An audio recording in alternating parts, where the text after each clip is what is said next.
Deixa eu ver se eu consigo compartilhar.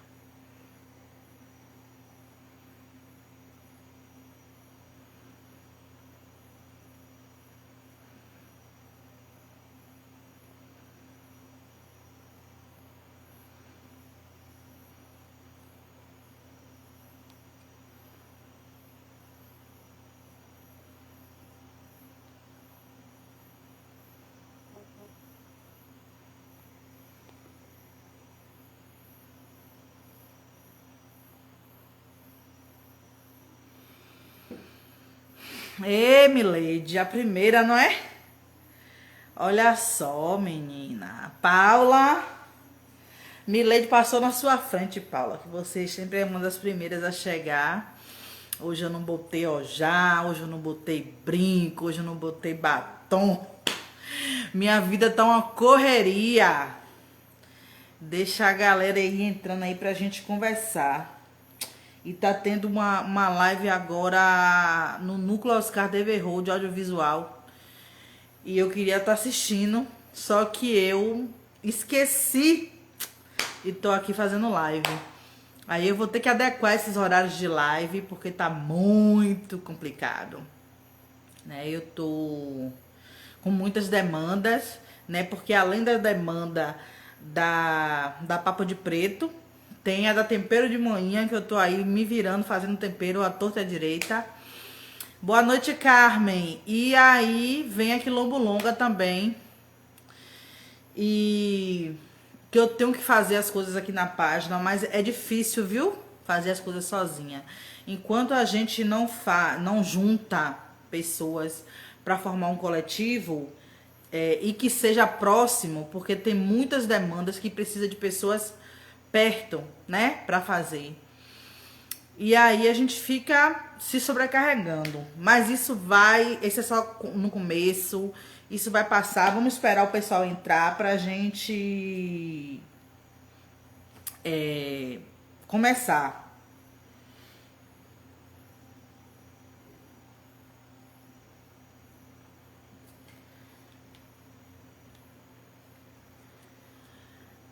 Né, Milady?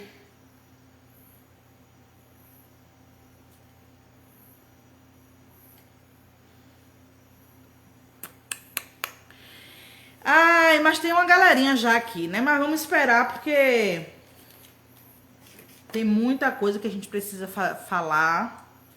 E aí é bom que a galera esteja aqui para poder participar também, né?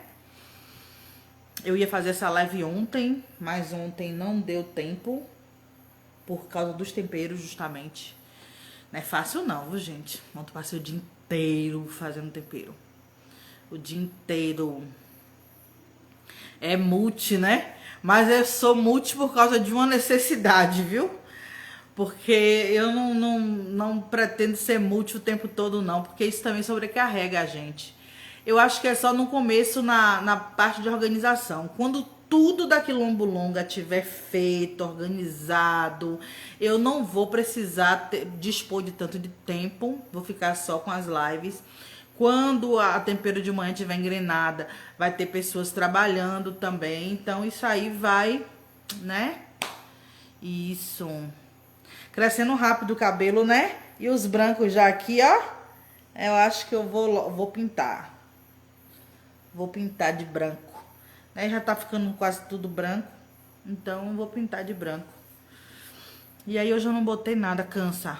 Cansa. Olha, hoje eu tava pensando assim, a vontade que dá é de você se arriar assim, ficar deitado e dizer, não vou fazer nada. Não vou fazer mais nada.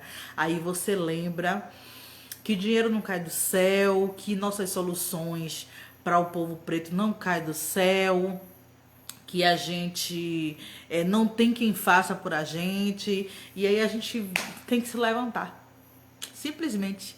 Hoje mesmo eu deitei à tarde cansada, porque ontem eu fui dormir quase 4 horas da manhã, né? Passei o dia todo fazendo tempero.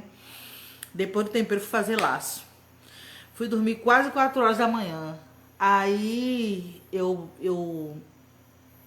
hoje de tarde eu disse, não, eu já vou dormir um pouquinho, não tô aguentando mais, vou dormir um pouquinho. Aí fui dormir de tarde.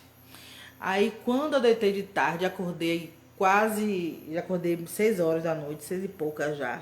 Eu disse, eu tenho que levantar pra fazer o esboço da live. Aí a vontade que eu tive foi de ficar na cama.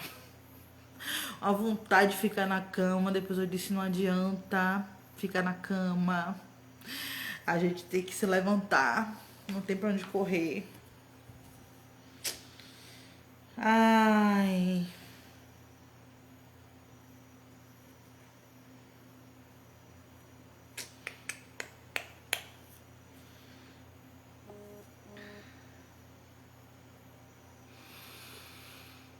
Será que chega mais alguém?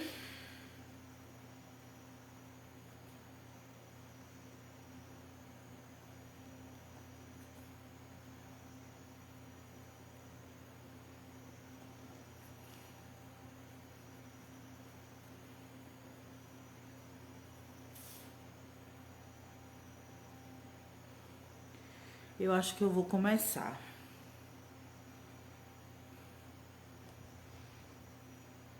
Boa noite, Lice. Não tem jeito não, né? Eu tava conversando hoje com o Milady, né? Que eu tô fazendo o material da Quilombo Longa. Eu comecei a fazer no momento que eu estava recolhida, né? Comecei a escrever. Na verdade, eu já venho escrevendo já há muito tempo. Eu tenho muita coisa escrita. Mas aí eu comecei como é que eu posso dizer?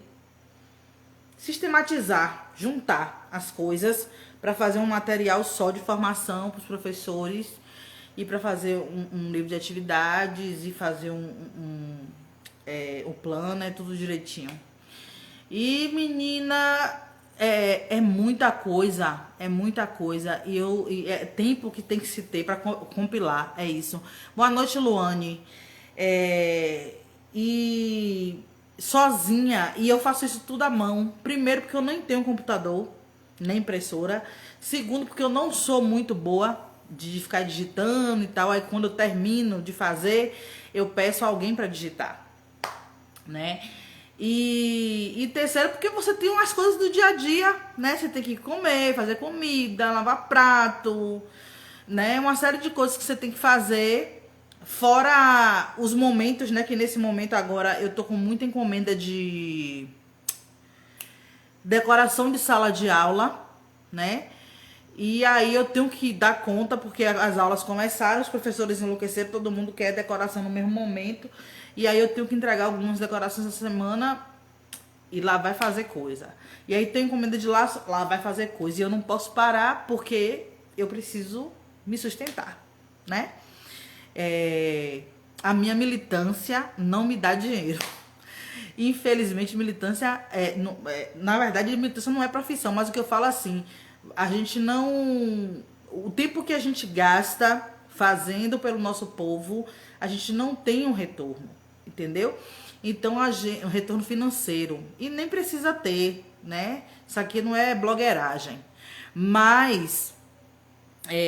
quem trabalha sabe, com militância, quem trabalha assim, quem faz militância sabe que a gente gasta um tempo muito grande. Por exemplo, o dia que eu faço uma live, eu tenho que tirar esse tempo, 1 hora para fazer a live, depois eu tenho que baixar a live, eu tenho que colocar nas outras páginas, né, no YouTube, no Facebook, nas outras plataformas.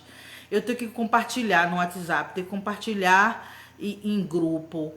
E aí você gasta um tempo para fazer tudo isso. As pessoas acho que não percebem, né? Não percebem. E aí o que acontece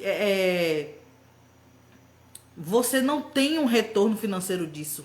E você sabe que a gente vende tempo, vende serviço, vende tudo isso. Então a gente faz porque é necessário fazer, é para o nosso povo, é nossa obrigação, enquanto pessoa preta que já tem uma certa consciência, de nos ajudar a nos libertar, a criar novas perspectivas, quebrar esses paradigmas brancos todos, né? E construir as nossas mesas. Então, não tem jeito, né? A gente tem que fazer. Então, vamos começar. Hoje a gente vai falar sobre espiritualidade e o audiovisual. E o audiovisual infantil, porque eu venho fazendo essas lives sobre espiritualidade, né? Comecei na quinta-feira passada. E Não sei se termino hoje ou se termina amanhã, que amanhã tem live na Papo de Preto, ainda tem isso, né? Que são várias lives. Na Papo de Preto tem duas, que é segunda no Facebook e quinta no Instagram.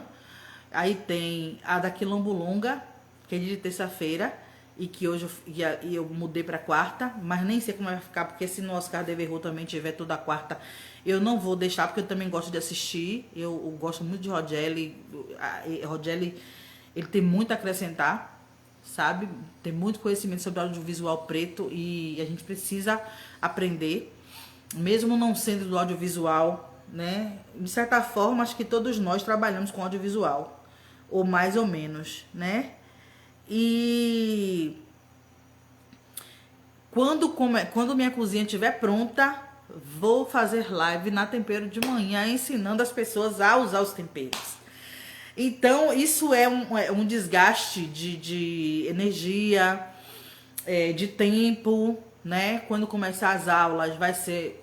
eu só vou poder dar aula um turno, porque eu não vou conseguir dar aula 2 turnos, 3 turnos, e ao mesmo tempo dar conta das outras coisas, né? De fazer militância na internet, porque fazer também é militância, né? Fazer corpo a corpo com os alunos, porque o trabalho da Quilombulonga é preto, é africano, é um trabalho de libertação, entendeu? Então, mas vamos pra frente, né?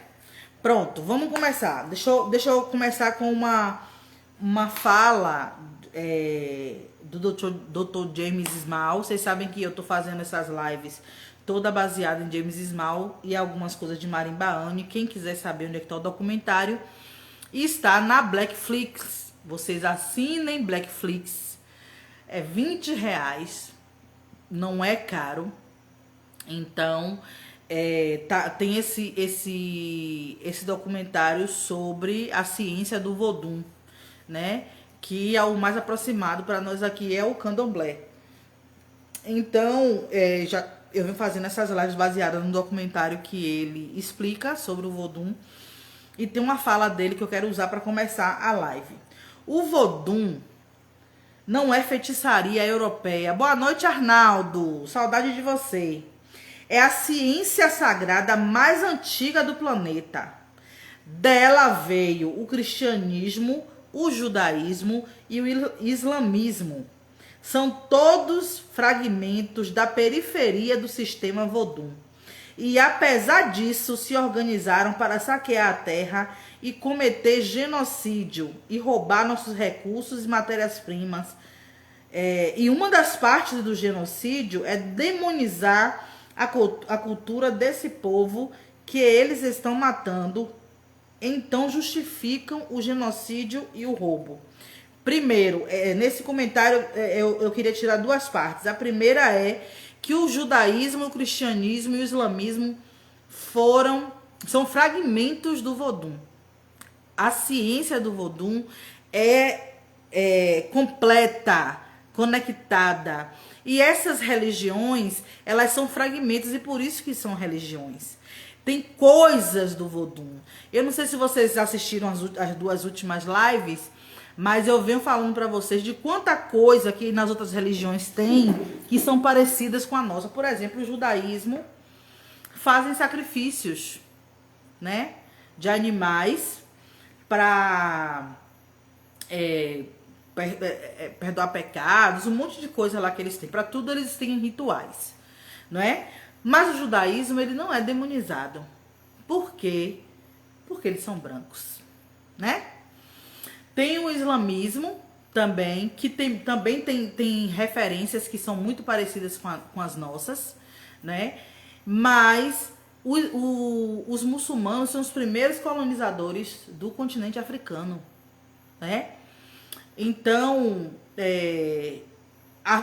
esses povos, os judeus, os islamitas e os cristãos, são aqueles que se organizaram para saquear o continente, para roubar nossa matéria-prima.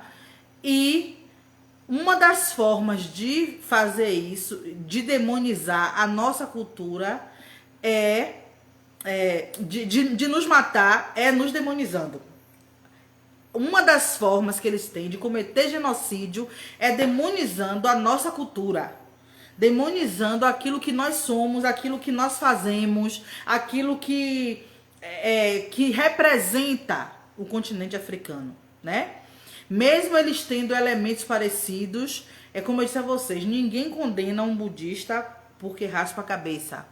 Ninguém condena os judeus e os muçulmanos quando matam os animais para fazer seus sacrifícios e eles nem oram e nem comem a carne, eles jogam fora. E nós, quando sacralizamos o animal e fazemos o ritual e tudo, nós recebemos a energia do animal e depois nós comemos a carne, né? Então, tudo é um projeto de genocídio. Demonizar a nossa cultura é um projeto de genocídio. Então, é importante a gente entender isso, porque mas lá também não faz assim, lá também não faz assado? Faz.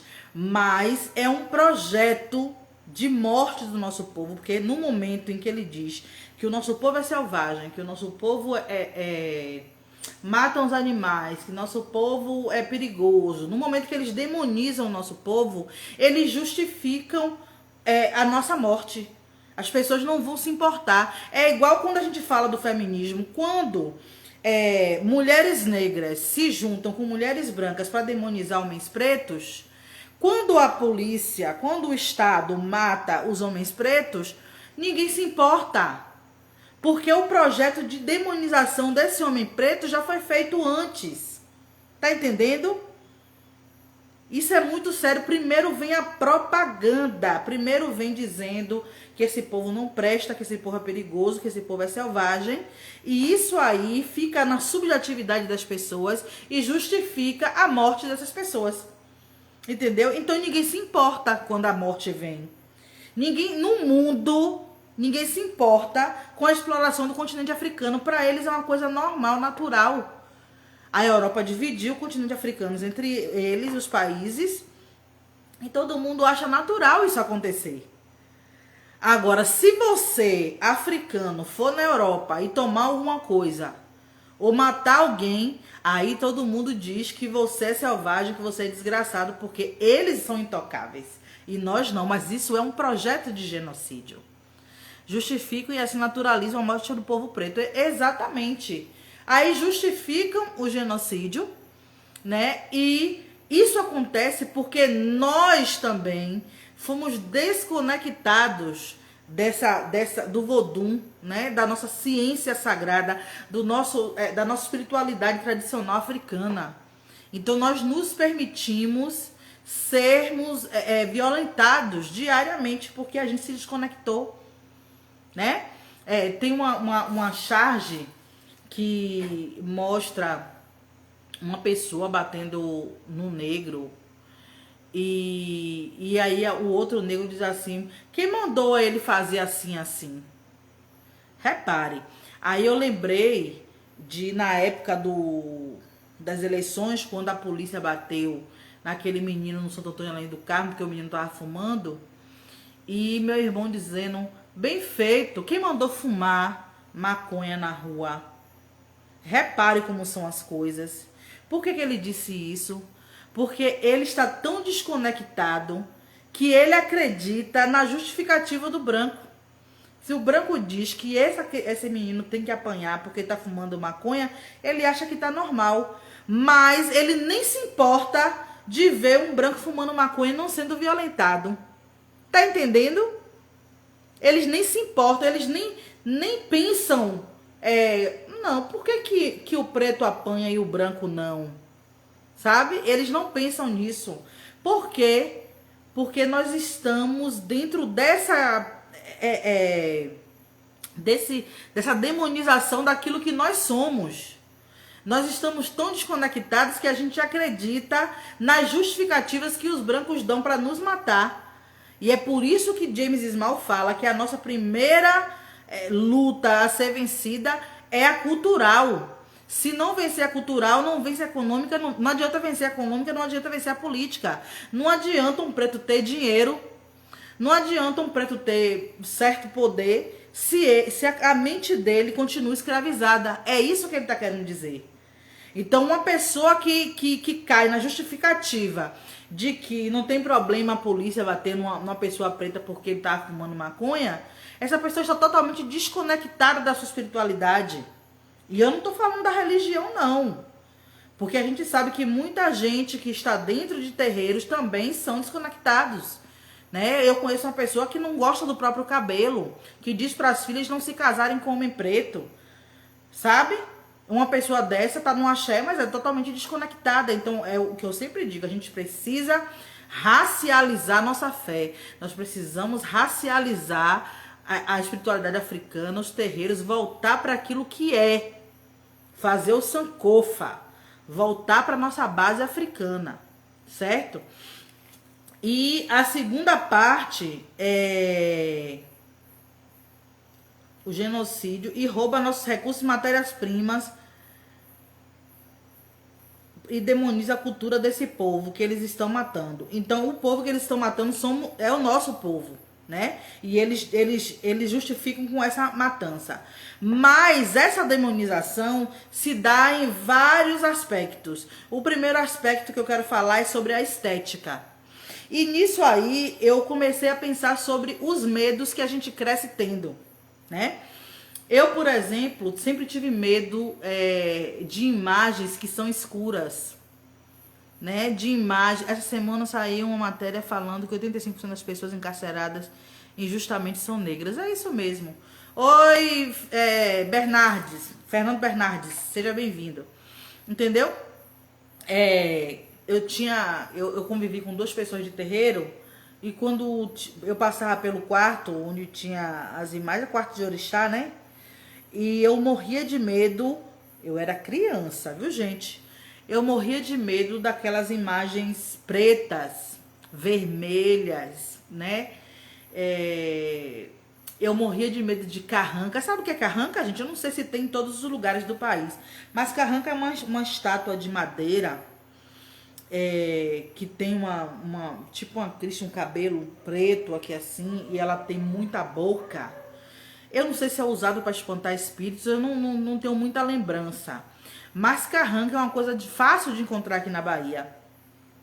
E eu morria de medo daquilo ali. E aí eu, criança, tinha medo dessas coisas, por quê? Por causa dessa demonização estética. Porque a importância de falar isso dentro da Quilombulonga, de falar sobre demonização de nossas coisas no audiovisual, é porque nossas crianças, elas crescem assistindo o audiovisual que o branco faz, sabe? Espanta maus espíritos, né? Pois é, morria de medo de carranca.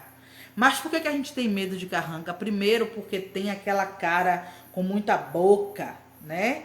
Tem aquele vermelhão na boca, é feito de madeira. E a gente sabe que muita coisa no continente africano é feito dessa forma. Tem muitas esculturas feitas em madeira, feitas em ferro, né? E a gente tem medo. Essas coisas que eu tinha medo nos quartos são os assentamentos de Exu, que são feitos de ferramenta, né? E a gente começa a ter medo dessas coisas porque aquilo que a gente assiste vai ensinando pra gente que aquilo não é bom. Felizmente estão discutindo a legalização do comércio de drogas. Acredito que seremos menos vitimizados. Você acredita? Eu não acredito, não. Eu não acredito, não. Sabe por quê? Porque isso é racismo. Então não tem esse negócio de ser menos vitimizado. É racismo. Você vai ver. Não vai ter isso, não. As máscaras africanas são parecidas com as carrancas. Exato. Então tudo que é aproximado de África é demonizado. Aí eu coloquei aqui. Padronizam as formas que serão valorizadas tanto das pessoas quanto das coisas. Tudo que se aproxima de formas africanas são expostas de forma negativa. E aquilo que é branco, de forma positiva. Temos medo de estátuas de madeira, de formas de rosto compridos, de lábios grossos. Olhem como são as bruxas, né? E como são os malfeitores. Vocês assistiram A Princesa e o Sapo? A Princesa e o Sapo, Tiana, que passa o filme todo virada de sapo, ela é uma negra padrão. Mas o malfeitor, aquele que é retratado como malfeitor, ele não é branco. Repare os traços daquele homem, repare o tamanho da boca daquele homem. Olhe como ele é retratado. Né? O branco, ele faz o filme com a protagonista negra, mas ao mesmo tempo ele demoniza os traços africanos, entendeu? Aí o que acontece? E também somos retratados como selvagens. Eu gosto muito de maratonar filme quando eu tô fazendo laço, porque às vezes eu vou até de madrugada fazendo laço, aí pra poder me distrair eu fico maratonando o filme. E eu maratonei hoje foi Piratas do Caribe. A Tiana é Isa, né? É aquela negra padrão, que só essa pode se aproximar de uma possível princesa, né? E aí, eu tô com uns lapsos de memórias horrorosos, né? Esse filme Piratas do Caribe tem uma hora que eles chegam numa floresta, e recebem eles um povo dito selvagem, como se fosse canibal, né? Uma coisa absurda. Quem são essas pessoas? Os traços dessas pessoas são todos negros e indígenas. Se você for assistir, eu acho que é no 2, Piratas do Caribe 2. São pessoas negras e indígenas que são ditas canibais, selvagens. E foi assim que eles sempre nos retrataram. É tanto que esse filme, O Nascimento de uma Nação, sem ser esse novo de Nat Turner, o filme que a Ku Klux Klan fez para demonizar o povo preto e justificar o genocídio, esse Nascimento de uma Nação, ele é dessa forma. Ele retrata o homem negro como sendo selvagem, a pessoa negra como sendo deseducada, que come com as mãos, que come parecendo bicho, que é perigoso, que pode lhe fazer mal, entendeu? Tudo isso tem um objetivo. A forma como eles retratam as nossas formas, a nossa estética. Tem também a questão da estética do nosso corpo. A exposição que fizeram de Sarah Bart, né? Porque a maioria das mulheres africanas tem o corpo avantajado, assim como o meu, e tem muito glúteo, né? E aí eles expõem como se fosse, naquela época, como se fosse uma coisa bizarra. E hoje fetichiza, né? Os nossos corpos. Nem uma coisa nem outra é positivo, todos os dois é negativo. Então, essas formas estéticas que eles nos retratam, isso é uma das formas de mostrar que nós não somos bons, não somos desejáveis, não somos como eles, somos incivilizados, né?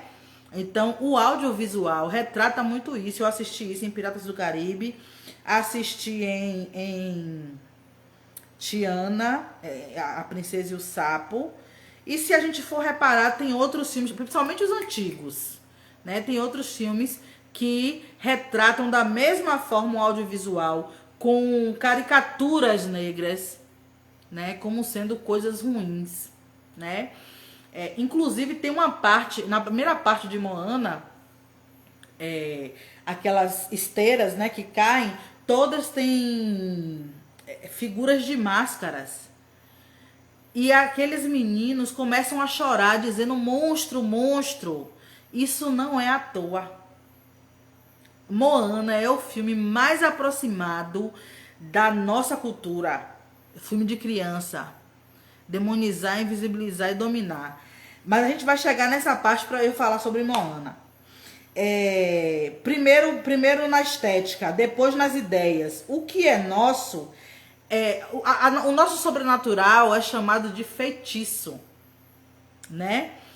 A pessoa que lida com o mundo sobrenatural é chamado de feiticeiro. Olhe como quem já foi crente sabe como a igreja chama pessoas do candomblé de feiticeiro, chama pessoas do candomblé. Eles não chamam de pai de santo, eles chamam de pai de chiqueiro. Quem já foi do candomblé sabe disso. Isso é uma forma de demonizar, porque santo, não, santo é deles. E a gente tem que começar a não querer mesmo. Não, não é pai de santo não, é babalorixá, é pai de orixá. É pai de filho de orixá, não é pai de santo. O santo é coisa de cristão. A gente tem que começar a ressignificar isso. Mas eles falam dessa forma e quem ouve, mesmo não sendo cristão, internaliza essa forma negativa de olhar para as pessoas que são do candomblé. Então nós somos chamados de feiticeiros, né? Como se orar contra os intentos de outras pessoas também não fosse feitiçaria, né? É isso, tá-se lá. Eles oram contra, porque tem gente que diz assim, porque todo mundo tá no candomblé, tá lá porque quer o mal dos outros, né? É assim que eles, isso é também uma forma de demonização.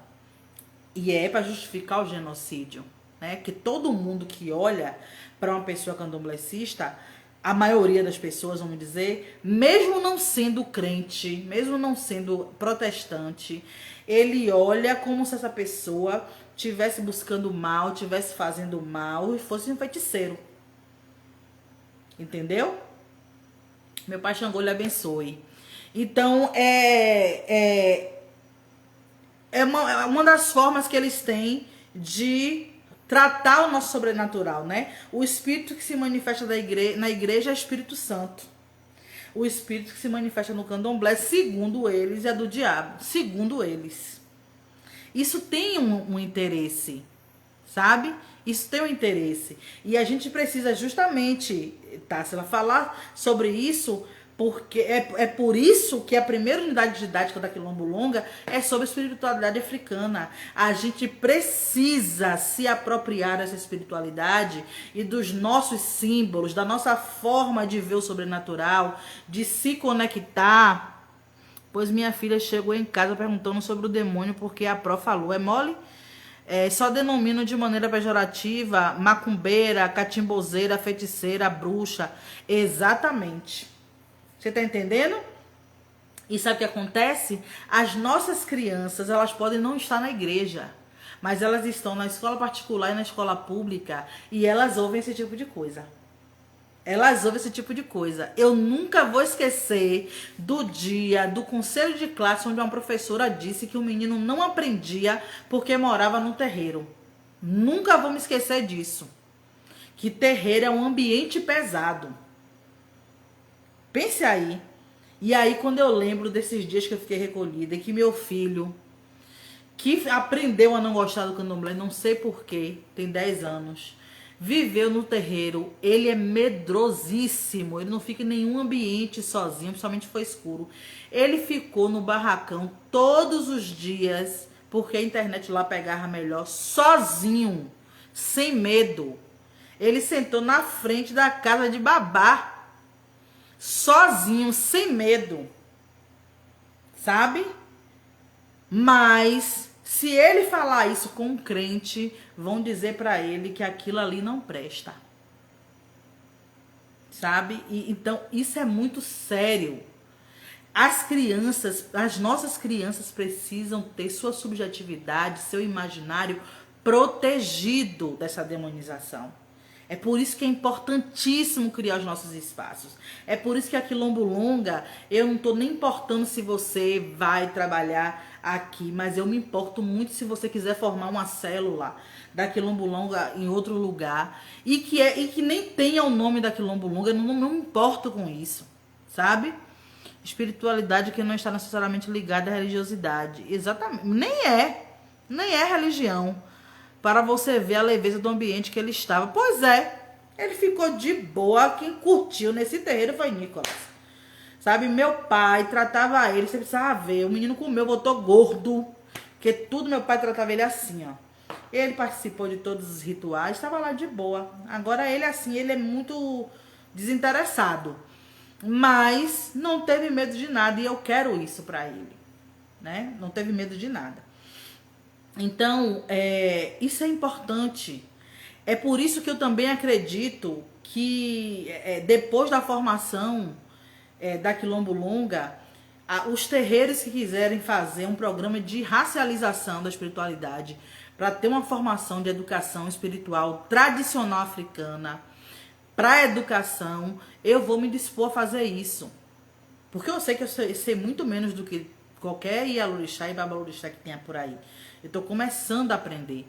Mas eu estou falando em relação à educação racializada, porque a gente precisa que os terreiros sejam menos sincretizados, aliás, que não tenham sincretismo, sabe? E tenham mais essa base africana, sabe? Minha filha adora o terreiro, mas não fala isso na escola. É triste, né, não poder falar. Eu lembro que eu tive alunos que aqui no bairro onde eu moro é extremamente candomblessista, né? Cajazeiras é um bairro muito candomblessista. E foi o primeiro lugar onde eu vi as minhas alunas falando sobre candomblé, dizendo eu sou de Anção Nira, eu sou de não sei o que. Eu ficava assim olhando, e eu nem era ainda, nem pretendia ser. E eu ficava observando aquilo. E eu lembro que um aluno veio pra mim e disse, minha pró, aí ó, tá falando negócio de orixá, de negócio do demônio. Eu disse, olhe, nessa época, eu não tava nem um pingo próxima da espiritualidade africana. Mas eu lembro que eu disse assim, ela tem a fé dela e você tem a sua. Respeite. Foi o que eu falei. Mas se fosse hoje, eu teria feito de uma outra forma. Eu teria reunido para falar sobre a espiritualidade africana. Mas uma das coisas que me fazem querer sair da escola pública e fundar uma escola preta é justamente porque você faz o trabalho e 10 pessoas desfazem, né? Nem sempre a direção escolar, outros professores estão na mesma perspectiva. Geralmente é muita coisa racista que se vê dentro de escola, mesmo pública. É muito perverso. Minha filha passou por uma experiência negativa. A professora colocava ela de castigo quando ela cantava para o orixá. Pense aí. Agora, se é minha filha, eu não gosto nem de pensar, menina. Eu não gosto nem de pensar o que eu faria com essa professora. Porque eu vou lhe dizer, eu não entrego para a justiça branca, não. Eu não entrego, não. Eu faço justiça. Deixar um trauma desse na minha filha. Primeiro, a gente precisa também ensinar as crianças a se defenderem, viu? A dizer a professora mesmo que ela está sendo racista e que vai acontecer. A gente precisa fazer com que nossas crianças sejam ousadas, sabe? Para poder impor custo a essas pessoas também. Tá no Ministério Público? Pois é, até hoje. Porque a justiça branca não se importa com isso. E a gente vê muito isso.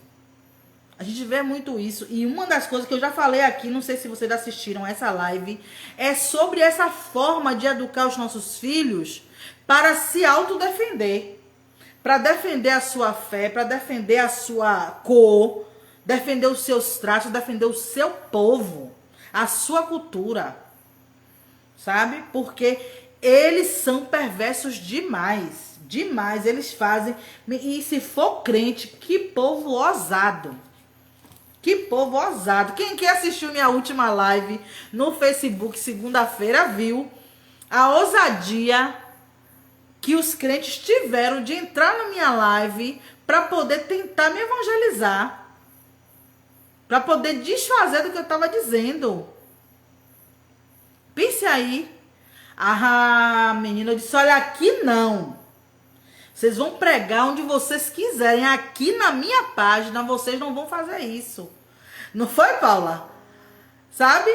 E eu cheguei lá e bloqueei todas as duas. Um foi um homem. O que tentou me evangelizar foi um homem. Né? Que disse que eu era missionária, que não sei o quê. Se você não tiver sua espiritualidade forte, você... É nesse momento que as pessoas do candomblé se convertem. Entra uma pessoa, na sua live que nunca te conheceu e diz que Deus te chamou, que você é um missionário. Aí você começa a se confundir. É por isso que os terreiros precisam ser racializados, porque você não está dentro de uma religião, você está dentro de uma espiritualidade que é conexão em todos os níveis, sabe? Não é religião. Isso é muito importante. Foi um festival de bloco, né? Foi um festival de bloco mesmo. Eu não aceito, é muita ousadia, gente. É muita ousadia uma pessoa chegar dentro do ônibus e ficar pregando. É muita ousadia chegar numa praça e ficar pregando. Espiritualidade, a gente fala dentro dos nossos espaços. Seja na igreja, seja na família, sabe? Mas em lugares públicos é uma violência. É uma violência, sabe? Então a gente precisa começar a impor custo a racista.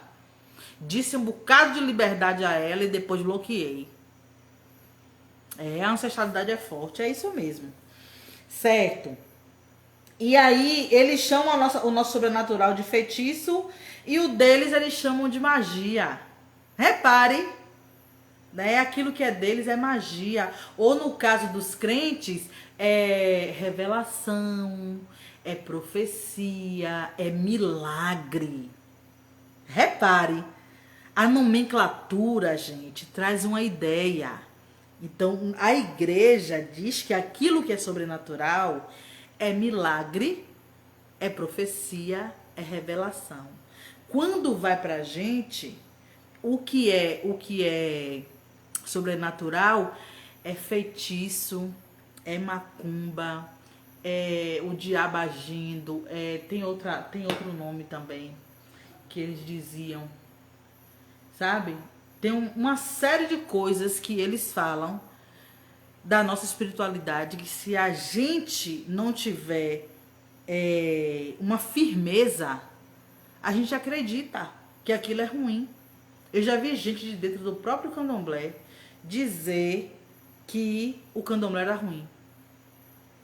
Olha, eu sou de dentro, mas eu sei que não presta. Eu já ouvi gente dizer isso. Quem não presta é você. Se você usa a sua fé pro mal, quem não presta é você. E tem um monte de crente que usa a fé pro mal. Eu fui amiga de uma pessoa que ela orava direto contra os intentos dos outros. Orava para terminar namoro quando ela não concordava. Orava contra a pessoa que não fosse cristã, mas que tivesse uma vida boa. Eu já cansei de ver. Entendeu? E quando fala que o nosso é magia, quando é a magia que eles falam, que eles dizem que é ruim, eles chamam de magia negra, né? Quando eles dizem que a magia é ruim, a magia é negra. Tudo isso é demonização daquilo que é nosso. E tem muito isso no audiovisual para criança. É por isso que eu sou apaixonada pelo núcleo de Oscar Devereux de audiovisual. Eu já disse Isa Rogelli que a gente precisa do núcleo para poder começar a criar audiovisual preto. E os próprios candombléistas dizem que alimentam, pois é. Sabe, eu já vi gente do próprio candomblé dizer assim, isso é um Exu, dizendo que a criança é ruim. Gente, Exu é maravilhoso. Que ruim que Exu é. Ai de quem tiver, relação com Exu, porque Exu é o primeiro de todos, minha filha. Quem faz o negócio acontecer é ele.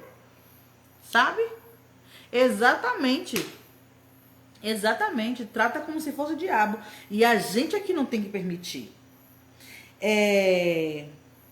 As coisas, as magias deles, o sobrenatural deles sempre faz o bem e o nosso sobrenatural sempre faz o mal. É assim que eles pensam. Eles sempre tratam assim a pessoa que eles colocam muito isso, né, de testemunho da pessoa que mudou a vida quando foi para a igreja.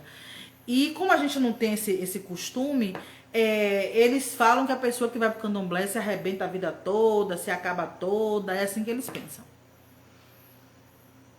Pois é.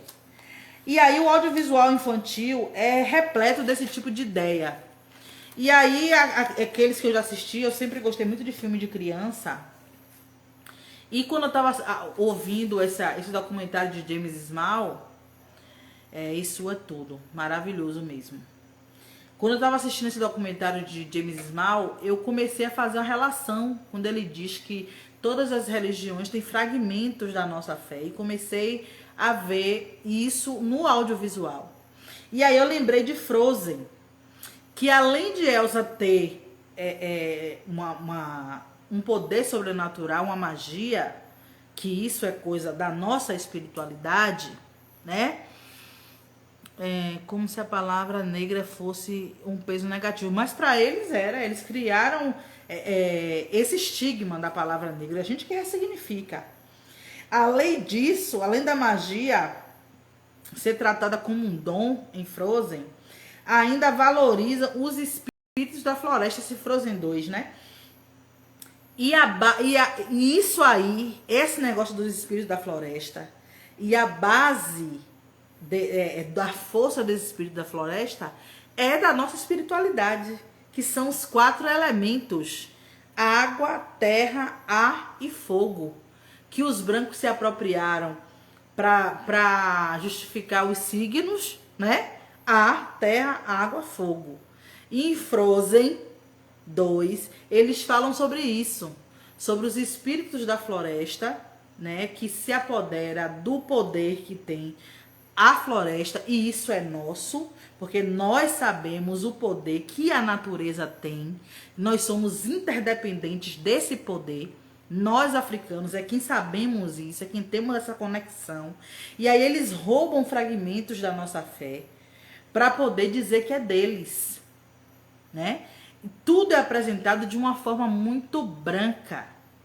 Você não vê rituais, você não vê... Mas até a cantiga deles não é a cantiga do povo Nortralda, né? É uma cantiga ancestral. Repare.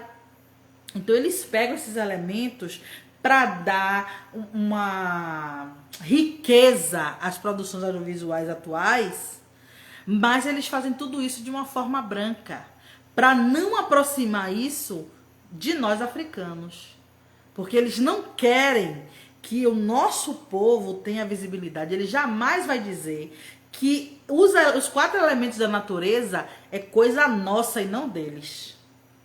Ar, terra, água e fogo é a base da nossa espiritualidade, né? A conexão com a natureza, o respeito à natureza é conexão com a nossa espiritualidade.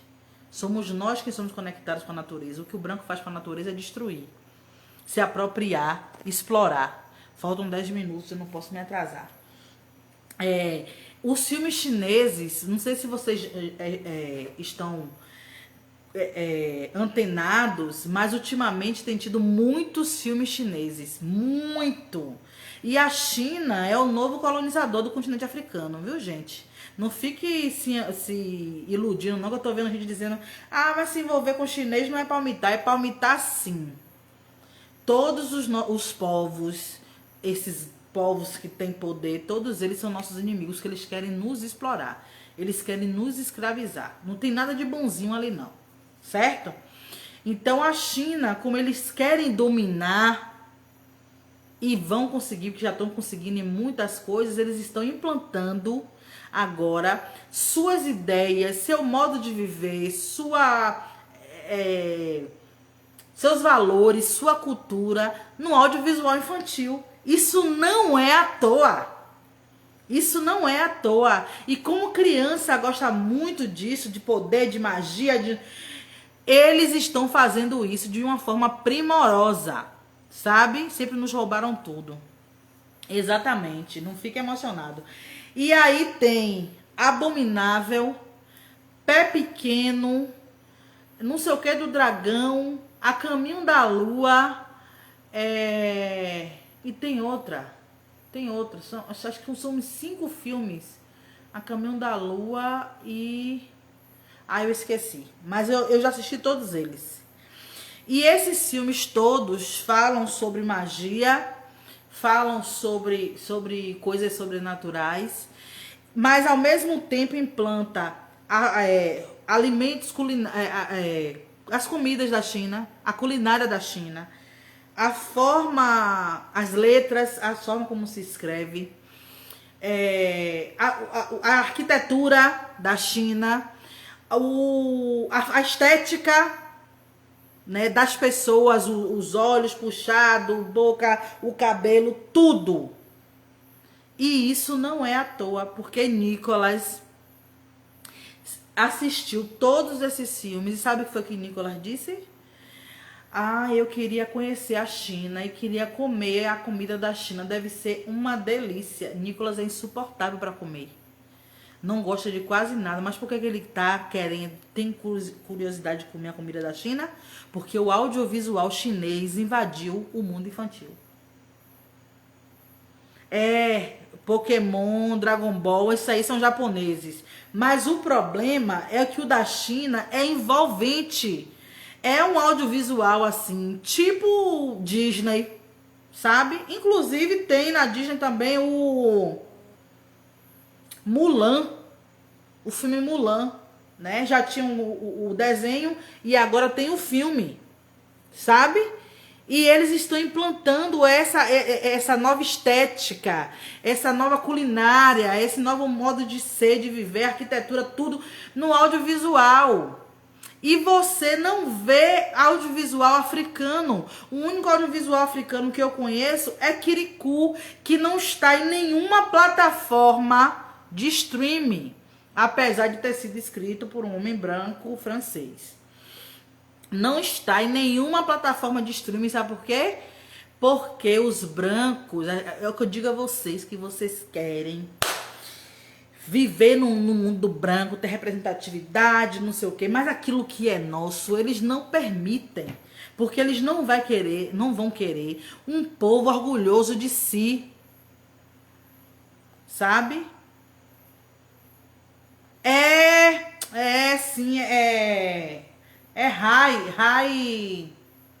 Esqueci o nome do filme, já assisti também, que tem o negócio do dragão também. Tem esse, Raya. Raya é o nome do filme. Tem ela também, que a sombra é negra, justamente. Sabe? E aí vem a magia do dragão, não sei o que, e esse negócio do dragão entrou, que todo mundo tá gostando. Entendeu? Mas o nosso audiovisual preto não tem. A China faz isso porque eles têm poder de impor. É por isso que eu falo que a gente precisa de autonomia e de poder para impor aquilo que é nosso. Sabe? Raya, o último dragão. É isso mesmo. Aí, por último, tem Moana. Moana é o filme infantil mais aproximado da nossa cultura. É o que fala sobre conexão com a natureza. Eles vivem ainda como aldeia, como comunidade, que não exploram a natureza, que extraem da natureza o melhor que tem rituais, que tem ritual de passagem, que tem a questão da hierarquia, que tem uma entidade preta, que tem uma entidade que imita a entidade preta, que seria o orixá, que é uma entidade que nem é nem boa nem má, mas é aquela entidade que depende da sua ação para fazer aquilo que é necessário de bom ou de mal, que é Tefiti, né? Que é a natureza, e as nossas entidades, os nossos orixás, é nada mais, nada menos do que forças da natureza.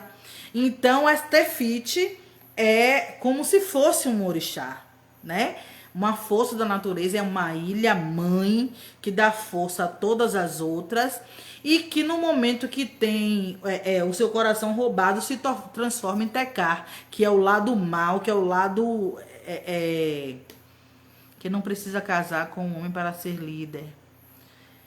Mas no caso isso aí é mais de feminismo, eu não sou muito fã de feminismo não, mas aí o que eu quero dizer é o seguinte: apesar disso, olhe o arquétipo, olhe o estereótipo de Tekar. Tefiti é muito bonita, tem aquele cabelão, né? É tudo representação da natureza, mas como se fosse Exu, pode ser. Mas a parte que seria ruim, olha a cor que é. é preta e solta fogo. Isso tem um objetivo, gente. No imaginário da criança, tudo que é preto, avermelhado, que tem fogo, é ruim. Você tá entendendo? Então, Exu, para eles, não prestam. Eles precisam implantar no subconsciente, no imaginário dessa criança, esse arquétipo de positivo e negativo. O positivo é claro, é límpido, tem um cabelão, aquela coisa toda. E o negativo é preto, feio, sai fogo. Tá entendendo como são as coisas? E essas esteiras que caem quando a avó tá contando a história para as crianças. Todas as esteiras que caem é como se fossem máscaras desenhadas. E aí os meninos começam a gritar monstro, monstro, monstro. Mas uma criança criada dentro dessa cultura jamais vai chamar aquilo de monstro. Nunca. O menino, o filho qual é o nome dele? De Marco Aurélio, Bernardo, que é criado no terreiro, o pai é Ogã. Ele tem o maior orgulho do terreiro. Ele vê o povo dançando na roda, ele entra também e fica assim, como se tivesse, recebendo, né, aquela coisa toda. Ele trata aquilo de uma maior naturalidade do mundo. A coisa mais linda do mundo é Bernardo no terreiro. Porque foi criado nisso. E ele, você é de que orixá? Eu sou Ogã de Xangô. É a coisa mais linda do mundo. Mas Moana retrata isso dessa forma porque a Disney não ia fazer um filme falando de conexão com a natureza, de aldeia, de povo ancestral, de ancestralidade, porque a avó dela morre e vira um ancestral que guia o caminho dela, que vira uma raia, né? Não ia falar de ancestralidade sem demonizar os nossos arquétipos, sabe? Então o que eles fazem? Eles colocam aquelas máscaras como se fosse monstro, como se fosse demônio. Então uma criança que vê uma máscara africana vai dizer que é coisa do demônio. Uma criança que vê uma coisa, imagens pretas, que vê assentamentos de Exu, que vê imagens de orixá, vai dizer que é feio, vai dizer que é do demônio mesmo, porque esses filmes mostram isso. Então existe uma mensagem subliminar por trás desse filme, mesmo ele sendo um filme o mais aproximado da nossa cultura, ele é um filme que tem uma mensagem subliminar negativa para o nosso povo, porque nenhum povo branco vai deixar de demonizar aquilo que é nosso, vai valorizar aquilo que é nosso. Eles só colocaram Moana porque Moana, apesar de ter toda essa conexão com a nossa fé, com a nossa espiritualidade, Moana não é preta. Ela é tipo uma indígena, mas nem se diz isso, né? Então, tem todo como é que eu posso dizer? Uma estética aproximada do branco, que pode ser princesa, né? Que tem o cabelão, que tem autonomia, que é corajosa e isso e aquilo, mas a forma como Moana é apresentada é de uma forma branca. Eles nunca vão querer apresentar as coisas da nossa forma, porque eles não querem que nós tenhamos poder. Valorizar as nossas coisas, a nossa forma de ver, de nos relacionar, de viver, o nosso jeito, nossa estética, é dar poder pra gente. Então o nosso fenótipo, então a gente não tem que querer nem que esperar. Nós precisamos criar o nosso audiovisual, né? Eu já estou fazendo isso de uma forma artesanal, né? Toda a decoração da sala de aula da Quilombulonga vai ser com cartazes com orixás. Já tenho livros, vocês já viram, já tenho jogos, né, que eu tô criando, todos com os nossos valores, a nossa cultura, nosso fenótipo, nossos arquétipos. E tem o livro que eu escrevi, né, que é uma coletânea. Eu já escrevi 2. Um já tá feito, só falta imprimir, mas eu tô pensando ainda se eu vou fazer todos e fazer um livro só, ou se eu vou lançar um livro de cada vez, né? Porque é como se fosse uma crônica, né? São vários livros em várias histórias. E no meu livro, o Urugu, por isso ele apresentou Diana, a princesa e o sapo, era empregada. Pois é, Tiana o nome. No meu livro, o Urugu é o quê? Branco, é loiro. O livro é meu. Eu não tenho por que dizer que o Urugu não é ladrão, não é selvagem, não é incivilizado, não é traíra, que a gente não deve confiar em urugu. Vocês já conhecem, quem assistiu a live que eu falei sobre isso, eu contei a história de urugu, né? E urugu é um termo que Marimbaane usa para falar do branco. E é essa pessoa que mata, rouba e destrói. É aquela pessoa que você abre a casa que te trai, que te enfia uma faca. É aquela pessoa que você não pode confiar nunca. Então, no meu livro, os africanos são as pessoas que são valorizadas, a sua cultura, a sua forma de viver. E os africanos são ensinados a não confiar no urugu. Se a gente fosse ensinado a não confiar no urugu, nós não estávamos passando por tudo isso nessas terras de ninguém, nessas diásporas, nós estaríamos ainda em casa, né? Porque a gente abriu a porta para o urugu, confiou e o urugu fez o que fez. É isso? Então, gente, é isso.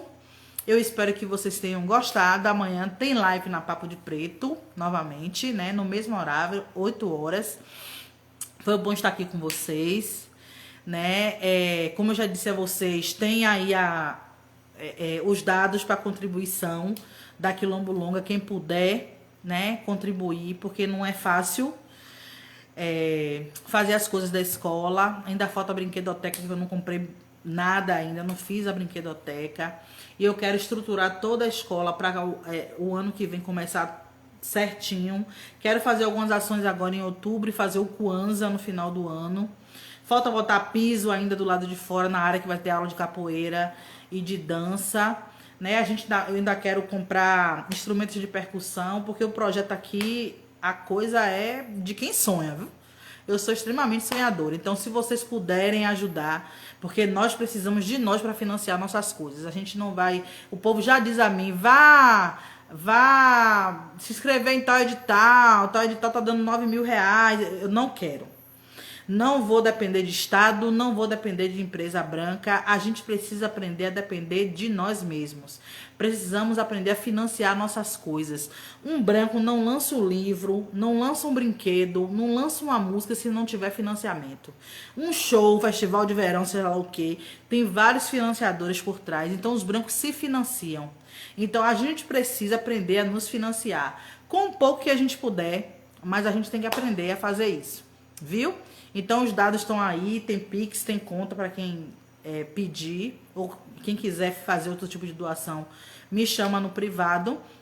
Mas a gente precisa construir isso juntos, certo? Obrigada a vocês que estiveram aqui até agora. Passou rápido, né, Milady? Pati, Paula, Auré, Arnaldo. Teve uma galerinha aqui hoje, viu? Então eu não vou conseguir falar o nome de todo mundo, que é muita gente que veio hoje assistir. Agradeço a vocês. Continue aqui no canal da gente, divulgando. Curtam lá também Tempero de Manhã, divulgue. Se for de Salvador, compre. Né? Eu vou fazer a entrega sexta-feira na Lapa. Muito obrigada pela audiência de vocês. Vamos construir juntos aquilo que é nosso. Porque os brancos não dormem. Os nossos inimigos estão aí trabalhando para que a gente continue debaixo do pé deles. E a gente aqui não tem que aceitar. A gente tem que se levantar. Beijo, Rotep, Assé pra nós.